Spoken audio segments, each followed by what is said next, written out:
Bismillahirrahmanirrahim. Assalamualaikum warahmatullahi wabarakatuh. Alhamdulillah alladzi anjala sakinata fi qulubil mu'minin liyazdadu imanan ma'a imanihim. Ashhadu an la ilaha illallah wa ashhadu anna Muhammadan abduhu wa rasuluh. Allahumma sholli wa sallim wa barik ala Muhammadin wa ala alihi wa sahbihi ajma'in. Amma ba'd. Jamaah Masjid Al-Ikhlas yang dirahmati Allah Subhanahu wa taala, mobil khusus Ketua DKM Masjid Al-Ikhlas Bapak Ustadz Haji Emil Fadli, untuk nggak salah, serta seluruh jajarannya, teman-teman dari DKM Masjid sekitar, ada dari As-Salam, ada dari Baitul Hilmi Pak Ustadz Sukma, ada dari Istihad Al-Haq, mana lagi tuh ya, semuanya saja. Alinaya ya, yang di depan ya Alinaya ya, lupa jadi kita musola kita sendiri lupa. Semuanya yang tidak bisa saya sebutkan satu persatu, namun tidak mengurangi rasa hormat dan takjim saya. Insya Allah semuanya dalam keadaan rahmat dari Allah Subhanahu wa taala. Amin ya rabbal alamin. Pertama dan utama, marilah senantiasa kita panjatkan puji syukur kehadirat Allah Subhanahu wa taala yang telah melimpahkan karunia-Nya kepada kita. Mobil khusus hari ini di masjid kita, Masjid Al-Ikhlas, yang sangat luar biasa. Perasaan belum lama saya kesini masih si kecil ya, sekarang udah belum ya. Alhamdulillah ini 4 bulan ya, subhanallah ya, dalam waktu 4 bulan Masjid Al-Ikhlas sudah diperbarui sedemikian rupa indahnya ya, tinggal memakmurkan masjid ini. Mudah-mudahan cita-cita pengurus Masjid Al-Ikhlas dan yang lainnya untuk lebih luas lagi ya, sampai ke depan insya Allah dikabulkan oleh Allah Subhanahu wa taala. Amin amin ya rabbal alamin. Hari ini kita bersyukur kepada Allah Subhanahu wa taala mengadakan peringatan seperti ini, karena Allah berfirman di dalam Al-Qur'an, la in sakartum la azidanakum wa la in kafartum inna adzabi lasyadid. Apabila kalian mau bersyukur, akan aku tambah nikmat, dan apabila kalian kufur, sesungguhnya azabku sangat pedih. Hari ini kita dapat membuktikan Al-Ikhlas, subhanallah, walaupun kemarin agak tersendat ya, berapa tahun untuk pemulaian tempat pembangunan ini, namun akhirnya Allah berikan juga kemenangan ya. Kenapa? Karena seluruh pengurus dan jamaahnya bersatu padu ingin menolong Allah ya. Kata Allah, ya ayyuhalladzina amanu in tansurullaha yansurkum wa yusabbit aqdamakum. Hai orang-orang yang beriman, apabila kamu menolong Allah, pasti Allah akan menolong kamu dan meneguhkan kedudukanmu. Ya. Ustadz, emang Allah perlu pertolongan. Nah ini nih, gara-gara kayak beginian ya, ribut di medsos, seolah-olah Allah kita umat Islam butuh pertolongan ya. Pertolongan apa? Ya. Pertolongan dalam rangka membesarkan agama Allah. Bagaimana caranya? ya. Bagaimana caranya kita menolong Allah? Ya. Yang pertama adalah senantiasa kita mendekatkan diri kepada Allah Subhanahu wa taala. Untuk siapa? Ya untuk kita. Bukan untuk Allah, tapi untuk kita. Jadi kita berubah, kita mendekatkan diri kepada Allah dalam rangka untuk kita juga. Karenanya Allah akan menolong kamu. Ya. Jadi bukannya Allah kayak Pak Ustaz Sukma minta angkatin bangku ini meja, minta tolongin diangkatin bareng-bareng sama Allah, enggak. Tapi ketika kita mau menolong Allah dalam rangka menolong diri kita sendiri, ya. Untuk mendapatkan pertolongan dari Allah dan kedudukan yang dikukuhkan oleh Allah, ada 3 yang minimal yang harus kita lakukan. Pertama, senantiasa kita bersyukur kepada Allah Subhanahu wa taala. Nih, bersyukur saja, ya. Bersyukur kepada Allah. Tadi kata Allah, la in sakartum la azidannakum. Apabila kamu bersyukur, Allah tambah, ya. Kalau kamu kufur, azabku sangat pedih. Jadi kita dalam rangka mendekatkan diri kepada Allah dan ingin mendapatkan pertolongan dari Allah, senantiasa kita bersyukur kepada Allah Subhanahu wa taala. Bagaimana caranya kita bersyukur? Minimal kalau kita bersyukur, kita mengucapkan abdolu syukur alhamdulillah. Sebaik-baiknya ucapan syukur adalah alhamdulillah. Ini kadang-kadang kita kalau dapat nikmat boro-boro bersyukur, ya kan, ngucapin alhamdulillah. Bahkan banyak kan ada yang gerendeng. Begitu gajian asik nih gajian cuma segini, belum buat bayar utang, buat bayar sekolah, belum buat bayar warung, ya, habis sudah. Begitu dapat langsung habis. Tuh, dapat duit ngedumel, apalagi kagak dapat duit. Nah ini nih, bagaimana caranya Allah pengen nolong kalian? Ketika Allah kasih rezeki saja ngedumel sama Allah, tuh nggak mau bersyukur kepada Allah Subhanahu wa taala. Ada seorang petani, ya, di satu kampung, dia punya kudanya cakep banget, ya, kuda sembrani kali ya, warnanya putih, cakep banget. Setiap orang yang lihat pasti kagum, ya, orang pada seneng kepengen milikin tuh kuda. Satu kali ada orang kaya datang ke rumah Pak Tani, Pak Tani, itu kudanya bagus banget, gimana kalau saya beli?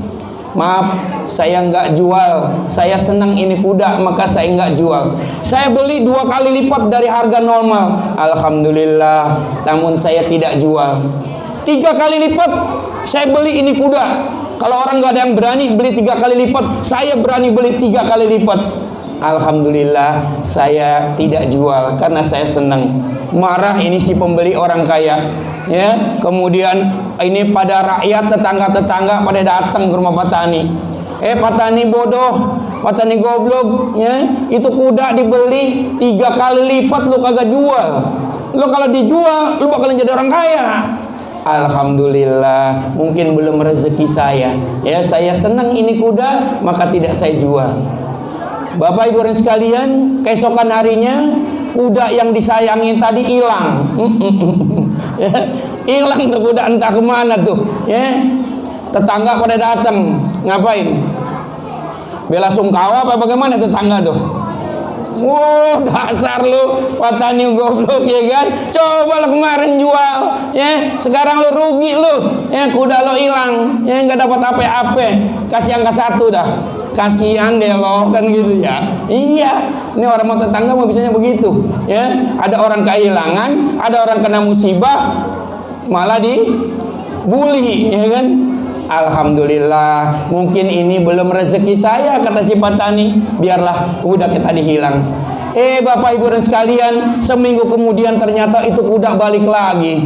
Nggak sendiri baliknya, bawa 8 teman-temannya dari hutan. Jadi dia 9 kuda, busuk, ya. Jadi alhamdulillah tadinya punya 1, sekarang punya 9. Tetangga-tetangganya pada datang lagi. Ngapain tuh? Alhamdulillah Pak Tani, untung lu kagak jual tuh kuda, ya kan ya? Ya, sekarang lu jadi untung banyak punya punya kuda 9. Pasti kalau dijual nanti lebih kaya lagi. Alhamdulillah. Kuda yang tadi mau dijual nggak dijual, udah hilang, tetap si petani beralhamdulillah kepada Allah. Akhirnya itu kuda dilatih sama anak petani yang laki-laki. Dilatih lari, dilatih tunggangin. Ada kecelakaan. Anak petani jatuh, ketendang kuda, kakinya patah. Tetangga datang lagi nggak? Datang lagi, ngapain? Ngebully lagi. Dasar sial tuh petani, ya dapat 9 kuda tapi kaki anak lu patah ditendang kuda. Alhamdulillah tuh kata petani, ya memang itu bukan rezekinya kali ya. Tetap si petani berhamdalah kepada Allah Subhanahu wa taala. Ya, pada satu saat kampung itu yang ada di bawah pimpinan raja pada negara itu ada mau perang. Maka seluruh anak laki-laki disuruh ikut berpartisipasi untuk ikut berperang. Maka termasuk yang di kampung itu dibawa tuh semua anak laki-lakinya untuk perang, kecuali anak si petani. Ngapa? Karena kakinya patah. Orang kakinya patah mana bisa perang, ya. Akhirnya semuanya ngikut perang. Alhamdulillah di badan perang pada mati semua tuh anaknya, ya. Tetangga pada datang lagi. Aduh petani, lu bersyukur dah, ya kan? Punya anak kakinya patah, kemarin dicela-cela, sekarang suruh bersyukur punya kaki, anaknya patah kakinya sehingga nggak diajak perang. Walaupun patah tapi kamu masih punya anak, tapi kami anaknya semua udah dibawa, udah mati semua. Alhamdulillah. Jadi hari ini Bapak Ibu sekalian, yang harus kita senantiasa kepada Allah, bersyukur kepada Allah Subhanahu wa ta'ala. Kalau kita bersyukur, maka nikmat-nikmat yang lainnya akan Allah tambahkan. Hari ini Al-Ikhlas bersyukur karena bangunannya sudah selesai 4 bulan, tapi yang belakang naik ke atas belum, terus yang ngejebol ke jalanan. Jadi untuk mendapatkan pertolongan dari Allah dan penguatan kedudukan dari Allah Subhanahu wa ta'ala, yang harus kita lakukan yang pertama adalah berhamdalah atau bersyukur kepada Allah Subhanahu wa ta'ala. Yang kedua, apa yang harus kita lakukan? Senantiasa kita berikhtiar kepada Allah Subhanahu wa ta'ala. Allah berfirman di dalam Al-Quran, innallaha la yughayyiru ma biqaumin hatta yughayyiru ma bi anfusihim. Allah tidak akan merubah nasib suatu kaum kecuali kaum itu sendiri yang mau merubahnya, ya. Jadi kalau kita nggak ngerubah, Allah nggak bakalan ngerubah. Allah akan ngerubah kalau kita mau berubah, ya. Apanya yang berubah? Apanya yang berubah kira-kira? Ya, itu tadi kedekatan kita kepada Allah Subhanahu wa ta'ala kita rubah, ya. Yang tadinya ngajinya jarang-jarang, nggak pernah ngaji, ya, jadi rajin ngaji. Tuh perubahan tuh. Perubahan dalam rangka menyantelkan hati kita kepada Allah Subhanahu wa ta'ala. Yang sholatnya belentang-belentong, apa belentang-belentong? Kadang-kadang sholat, kadang-kadang kagak, ya. Ayo dibenerin sholatnya, ya, supaya dekat kepada Allah, liqo kepada Allah. Kalau Allah sudah dekat, kita sudah dekat kepada Allah, gampang, ya. Rezeki Allah yang tahu tempatnya. Allah tinggal nyamperin aja, ngasih tahu tuh rezeki ada di situ, ya. Dalam surat Al-Furqan dikatakan, wa may yattaqillah yaj'al lahu mahraja. Barang siapa mendekatkan diri kepada Allah, bertakwa kepada Allah, Allah akan tunjukin jalannya. Jalan apa, Pak? Jalan ngedapatin rezeki. Kenapa? Karena udah dekat sama Allah. Kalau kita sudah dekat dengan Allah, insya Allah hati akan menjadi tenang. Tapi kalau hati tidak nyantel kepada Allah, sebanyak apapun harta kita pasti tidak akan tenang, nggak pernah akan cukup. Betul nggak? Iya, ya, gelisah terus, harta merasa takut kurang terus, ya. Kalau hati nggak nyantel kepada Allah, banyak orang yang seperti itu, ya, punya rumah banyak di mana-mana, tapi nggak nikmatin, Ya, saya punya teman begitu jalan ke Bogor, Mi, gue punya rumah nih di sini, tapi tahu tempatnya di mana. Sampai lupa dia, saking banyaknya tuh rumah, dia lupa rumahnya ada di mana. Di sekarang siapa yang nempatin? Ya orang yang nempatin tuh banyak duit, hati nggak nyentel sama Allah, udah nggak dapat apa-apa. Mobil satu kurang, tambah 5, ya, yang dipakai berapa? 1, yang 4 siapa yang nikmatin? Pak Sukma. Driver maksudnya, ya, driver yang nikmatin. Iya, bensin dapet, ya kan, tinggal nyetir doang. Iya, dianya mah yang beli, cuma 1 doang yang dia nikmatin. Ya, tuh kalau hati nggak nyantel sama Allah, seperti kita anak-anak yang minta petasan. Ada anak minta petasan sama emaknya, mak beliin petasan mak. Jangan nak, nanti bayar. Pokoknya pengen minta petasan. Akhirnya dikasih petasan sama emaknya. Dia kabur ke pasar, saking ngebut larinya sampai jatuh besot itu dengkulnya. Udah dapat petasan dia pulang. Petasan dikasih sama abangnya, bang nyalain bang, tapi tunggu saya masuk dulu ke kamar. Dia masuk ke kamar, tutup pintu, kupingnya ditekep. Abangnya masang, blubar. Tuh anak denger apa kagak? Kagak, dia yang ngerengek-rengek minta duit sama emaknya, dia yang sampai besot dapetin itu petasan, tapi dia tidak mendengarkan apa-apa dari suara petasan tadi. Kenapa? Dia tutup kupingnya. Nih, banyak orang hari ini dia tidak nyantel hatinya kepada Allah Subhanahu wa taala, sehingga apa yang telah Allah berikan kepadanya tidak bisa dia nikmati secara utuh. Namun kalau orang senantiasa hatinya nyantel kepada Allah, insya Allah hartanya akan lebih banyak manfaatnya. Ya, mobil khusus kepada para donatur yang telah memberikan sumbangan, ya, kepada Masjid Al-Ikhlas, ya, sedemikian rupa sehingga kewujudan daripada masjid ini bisa terwujud. Akibat apa? Banyak orang yang ghani, yang kaya, yang hatinya nyantel kepada Allah Subhanahu wa taala. Mungkin pernah saya ceritakan, ada seorang kaya, dia punya kekayaan emas permata, rumah banyak, mobil banyak. Ketika sakit berwasiat kepada orang sama anaknya, nah, nanti kalau bapak meninggal, ingat nih wasiat. Apa pak? Bapak punya kaos kaki kesayangan. Yang mana pak? Tuh yang hitam. Kan udah bolong pak.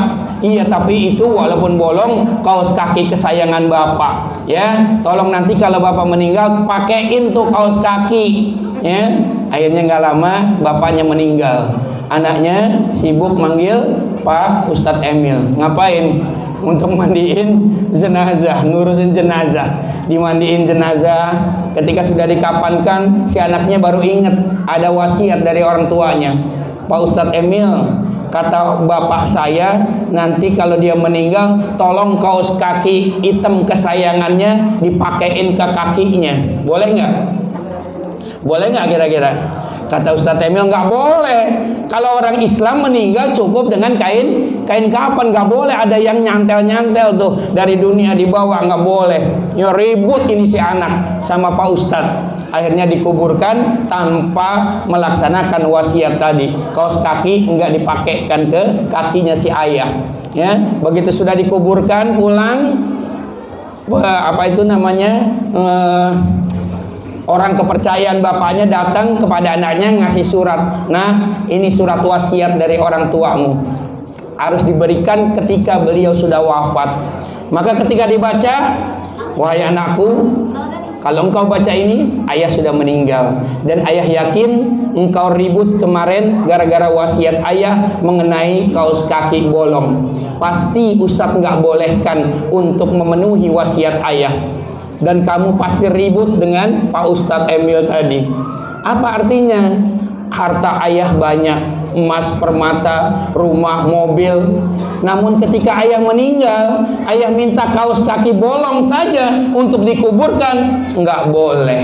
Dibawa ke hadapan Allah cuma sekedar kaos kaki bolong saja yang ayah minta, nggak boleh. Apalagi ayah minta emas permata, apalagi ayah minta mobil dikuburin, rumah dikubur, ya, emas permata dikubur, nggak boleh. Ya, cuma kaos kaki saja nggak boleh. Jadi pesan ayah, kalau kamu cinta kepada hartamu yang ada di dunia ini, kalau cinta mati jangan bawa sendiri tuh hartanya. Ya, bagaimana? Titipin. Kalau bawa sendiri nggak boleh. Jangankan emas permata, kaos kaki bolong saja nggak boleh, apalagi emas permata. Maka kalau kamu sayang dengan hartamu, titipkan hartamu kepada orang lain untuk membawakannya. Kemana nitipnya? Salah satu diantaranya ke pembangunan Masjid Al-Ikhlas, ya, dengan kita menyumbangkan harta kita, menitipkan harta kita di pembangunan Masjid Al-Ikhlas ini. Ketika kita sudah wafat, ketika masjid ini dipakai untuk sholat, terus pahalanya mengalir kepada kita, insya Allah, ya. Jadi bapak-bapak sekalian, nggak usah banyak-banyak nyimpen harta di lemari. Kalau bapak meninggal, itu bakalan jadi rebutan, bahkan bakalan jadi ribut sama anak gara-gara warisan, ya. Ibu-ibu juga jangan banyak-banyak nyimpan harta, Bu, ya. Kalau ibu-ibu meninggal duluan, itu harta ibu buat kawin lagi yang bapaknya. Ya, jadi titipkan. Kalau kita cinta kepada harta kita, titipkan harta kita kepada orang yang bisa membawakan harta kita. Tuh. Jadi kalau kita mau ditolong oleh Allah Subhanahu wa taala, yang pertama tadi adalah apa? Yang pertama tadi syaratnya apa? Lupa. Iya, kita mau begitu banyak lupa, ya kan? Belum juga pulang. Apa, Rip? Ya, kita banyak bersyukur kepada Allah. Yang kedua apa? Berubah, ya. Kita mau melakukan perbaikan terhadap ibadah kita. Yang ketiga apa? Ini yang paling penting adalah doa kepada Allah Subhanahu wa taala. Orang Islam kalau enggak berdoa, kata Rasulullah, sombong, seolah-olah dirinya kuat. Setiap kegiatan maka hendaklah kita menyertakan dengan doa kepada Allah Subhanahu wa taala. Namun banyak hadirin sekalian, kata Allah, ud'uni astajib lakum. Apabila kamu berdoa, berdoalah kepadaku, pasti aku akan kabulkan.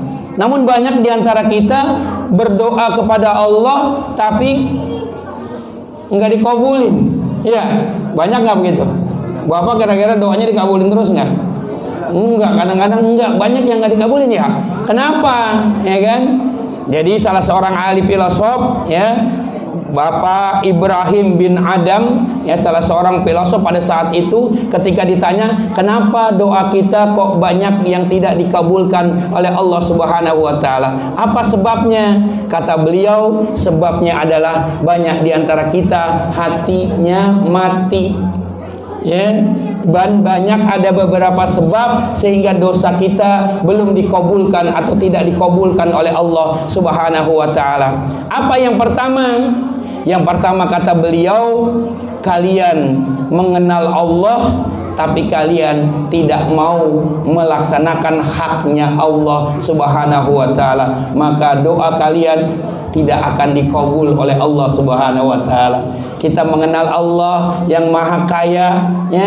Ketika minta kepada Allah, enggak minta kekayaan, bukan kepada Allah. Mintanya kemana? Ke Gunung Kidul, kemana lagi? Ya, ke tempat kuburan-kuburan orang-orang sakti gitu kali ya. Jadi kalian mengenal Allah tapi kalian tidak melaksanakan haknya Allah, maka doa kalian tidak akan dikabul oleh Allah Subhanahu wa taala. Yang kedua, kalian membaca Al-Qur'an tapi kalian tidak melaksanakan Al-Qur'an, maka doa kalian akan ditunda oleh Allah Subhanahu wa taala, bahkan tidak dikabulkan oleh Allah Subhanahu wa taala. Kita baca Quran tapi nggak mau ngamalin Al-Qur'an. Bagaimana caranya mau ngamalin Al-Quran? Orang baca Qurannya aja kagak pernah nggak mau tahu apa isi daripada Al-Quran, ya. Nih Ramadan nanti nih, pulang pergi bisa ibu-ibu bisa 2 kali 3 kali khatam, ya. Bagus, ya, manfaatnya banyak, pahalanya besar. Tapi ketika ditanya, tahu nggak maksudnya apa yang dibaca tadi? Ya, banyak diantara kita nggak tahu apa yang kita baca. Ya, maka pesan saya, Al-Quran itu kan ada terjemahnya tuh. Ya, coba-coba baca terjemahnya. Ya, siapa yang sudah pernah khatam terjemah Al-Quran? Baca doang. Coba siapa yang udah pernah khatam terjemah Al-Quran dari Al-Fatihah sampai An-Nas? Kalau khatam Qurannya, bacaan Qurannya nggak diragukan lagi. Emak-emak pasti nunjuk semua, bapak-bapak nunjuknya ragu-ragu. Kenapa? Khatamnya bareng-bareng, iya kan? Gantian nyicil, ya kan? Ini seain, ini seain, ini seain. Tak tahu khatam aja, ya kan? Tapi yang saya tanya, khatam terjemah Al-Quran dari Al-Fatihah sampai An-Nas, ada yang pernah?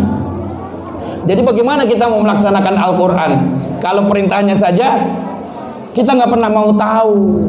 Padahal katanya cinta sama Allah, tapi begitu Allah mengirim surat cinta, kita nggak pernah mau tahu apa yang telah Allah tuliskan di dalam Al-Quran. Ya, nah ini ya, Ar-Rahman 'allamal Quran. Kasih sayangnya Allah, cintanya Allah, ilmunya ada di dalam Al-Quran. Coba paksa kita untuk baca terjemahnya, sehingga kita tahu, oh yang disuruh Allah ini ya. Oh ini kenapa kok disuruh Al-Baqarah ya. Ini surat Yunus kenapa disebut surat Yunus? Bagaimana ceritanya? Ya, surat Hud bagaimana ceritanya? Itu ada tuh di terjemahnya. Ya, terjemahnya kita punya, ayo baca tuh. Ya, nih Ramadan besok nih, coba niatin khatam terjemah Al-Quran. Jadi kata Ibrahim bin Adam, kalian membaca Al-Quran tapi tidak mau melaksanakan Al-Quran. Yang ketiga kata beliau, kalian beriman kepada Rasulullah, cinta kepada Rasulullah, tapi tidak mau mengikuti sunnah daripada Rasulullah Sallallahu Alaihi Wasallam. Cinta ke Rasul, tapi sunnahnya Rasul nggak pernah mau dijalanin, ya, nggak pernah mau dilaksanakan, ya. Kemudian yang keempat apa? Kalian makan nikmat Allah, tapi kalian lupa bersyukur kepada Allah Subhanahu wa Ta'ala. Seolah-olah rezeki yang kita dapatkan itu asal jerih payah kita, ya, bukan karena pemberian dari Allah Subhanahu wa Ta'ala. Kalian menikmati nikmat dari Allah, tapi kalian lupa bersyukur kepada Allah Subhanahu wa Ta'ala. Itu yang keempat. Yang kelima yang menyebabkan doa kita tidak dikabulkan oleh Allah, kalian tahu setan itu musuh, tapi seringkali mengikuti langkah-langkah setan, ya kan ya? Setan musuh yang nyata, ya. Ya ayyuhalladzina amanu udkhulu fis-silmi kaffah wa la tattabi'u khutuwatis syaitan innahu lakum aduwwum mubin, ya. Masuklah ke dalam Islam secara keseluruhan. Jangan ikutin langkah-langkah setan. Kenapa? Setan itu musuh yang nyata.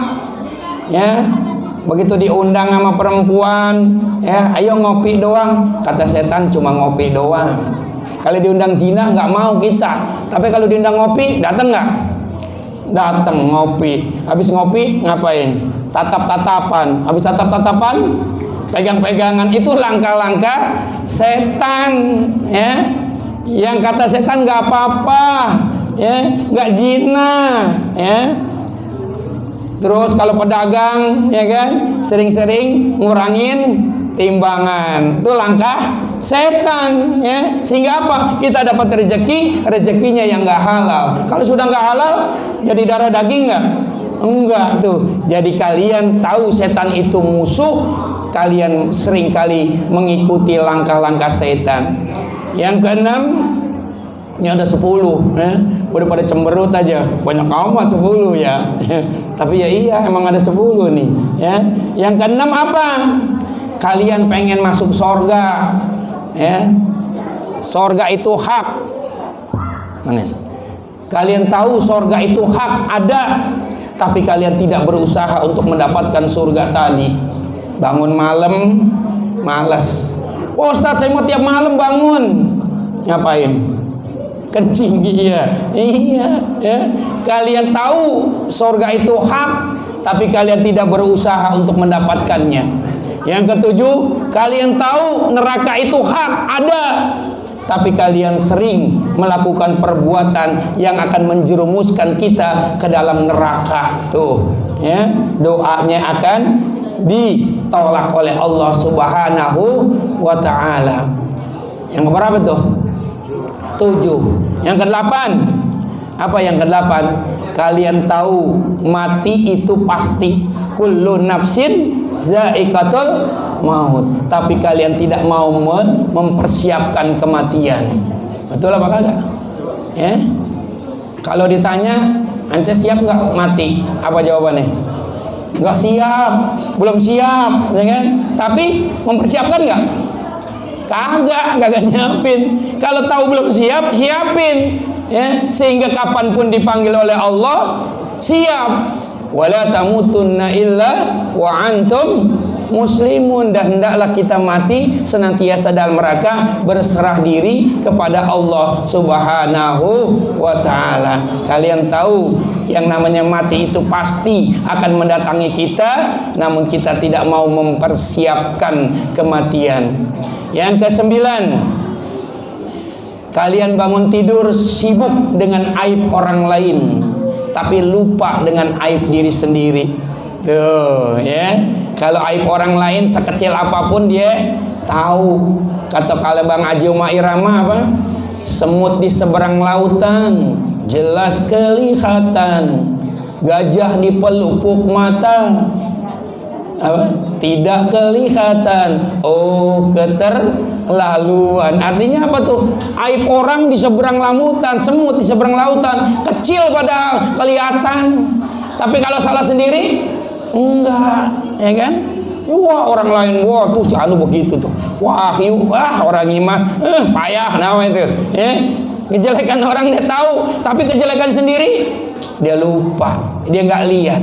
Ya, yang sebagusnya adalah kita cari kesalahan kita, jangan cari kesalahan orang lain, sehingga apa? Kita senantiasa memperbaiki diri kita, insya.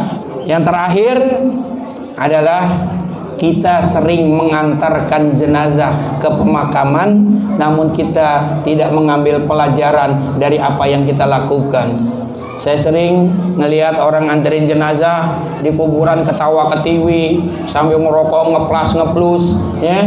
Padahal Imam Ali ketika ada orang dikebumikan masuk ke dalam kubur, beliau selalu menangis. Wahai Imam Ali, kenapa engkau menangis? Kau lihat jenazah yang sudah dimasukkan ke dalam liang lahat, sempit sekali. Kalau di dalam dunia ini ketika kita tidak bisa makan, banyak yang akan menolong kita. Tapi kalau sudah di dalam sana, begitu ada pertanyaan dari malaikat, dia tidak bisa, kepada siapa dia minta tolong? Dia harus bertanggung jawab atas dirinya sendiri. Tuh.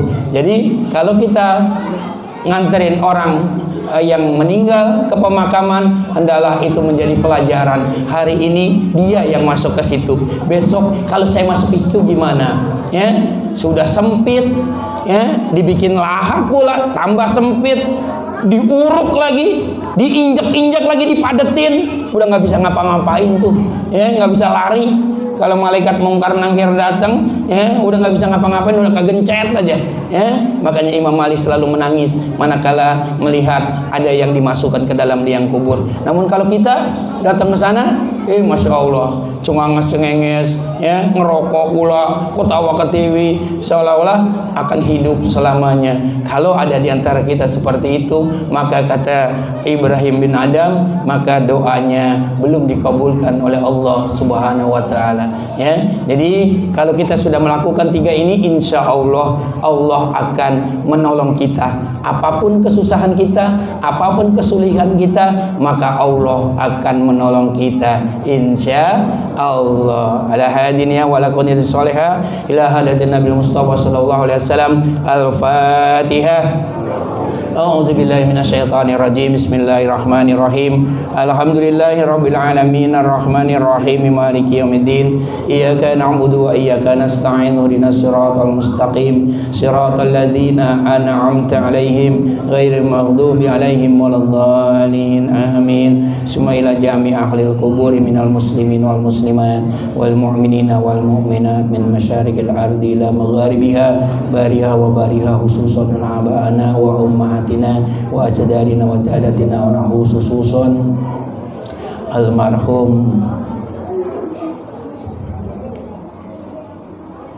Al-Fatihah. A'udzubillahi minasyaitonirrajim. Bismillahirrahmanirrahim. Alhamdulillahirabbil alamin arrahmanir rahim maliki yaumiddin. Iyyaka na'budu wa iyyaka nasta'in. Ihdinas siratal mustaqim. Siratal ladzina an'amta 'alaihim ghairil maghdubi 'alaihim waladdallin. Amin. Kita juga kirimkan Fatihah kepada orang-orang yang telah membantu terlaksananya pembangunan Masjid Al-Ikhlas ini. Mudah-mudahan kalau dia sudah meninggal diampunkan segala dosa-dosanya, diterima segala amal ibadahnya, dilapangkan kuburnya, dijadikan taman dari taman surganya, dan insya Allah masuk ke dalam surganya. Wabil khusus almarhum Bapak Dr. Andes Haji Santoso wa Harso Kusumo bin Kuku Harso Kusumo Sumaila almarhum Bapak Dr. HR Sukatsono Harso Kusumo bin Kuku Harso Kusumo Sumaila almarhumah Ibu Hajah Sri Maunah Harso Kusumo B.A. binti Kuku Harso Kusumo Sumaila almarhumah Haja R.R. Sulini Harso Kusumo binti Kuku Harso Kusumo Sumaila Bapak H.R. Kusumo Suyono Harso Kusumo bin Kuku Harso Kusumo almarhum Bapak H.R. Sutriyono Harso Kusumo bin Kuku Haryo Kusumo Sumaila almarhum Haji Arman Kusuma almarhum Haji Maisir Al-Munir almarhum Haji Entos Jainal. Al-Fatihah. A'udzubillahi minasyaitonirrajim. Bismillahirrahmanirrahim. Alhamdulillahirabbil alamin arrahmanir rahim maliki yaumiddin.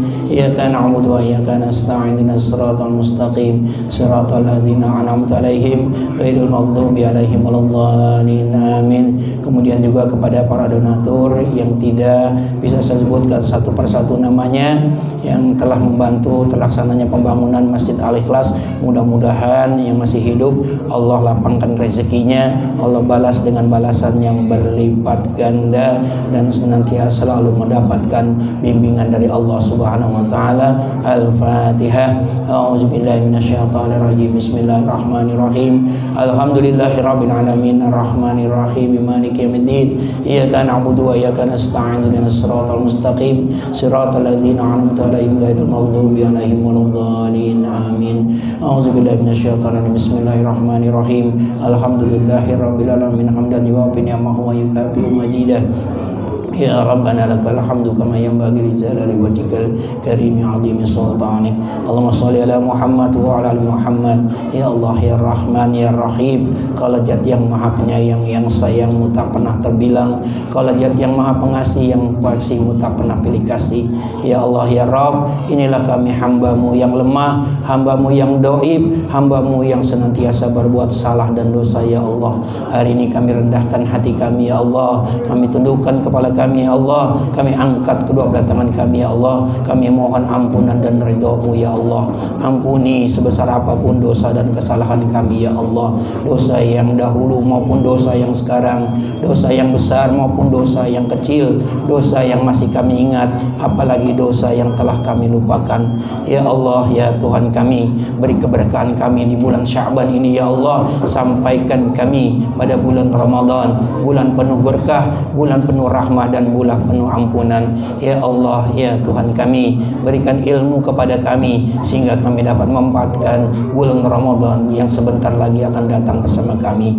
Ya Allah ya Tuhan kami, ada saudara-saudara kami, keluarga kami yang tahun kemarin masih bisa ikut bersaum bersama kami, hari ini mereka telah Engkau panggil. Ya Allah, ampunkan segala dosa mereka. Ya Allah, terimalah segala amal ibadah mereka ya Allah. Lapangkan kuburnya ya Allah, jadikan kuburnya menjadi taman dari taman surgamu ya Allah, dan masukkan mereka ke dalam surgamu ya Allah. Ya Allah ya Rabbana, atina fid dunya hasanah wa fil akhirati hasanah wa qina azabannar. Subhanaka rabbil izzati amma yasifun, wassalamun ala mursalin, walhamdulillahi rabbil alamin.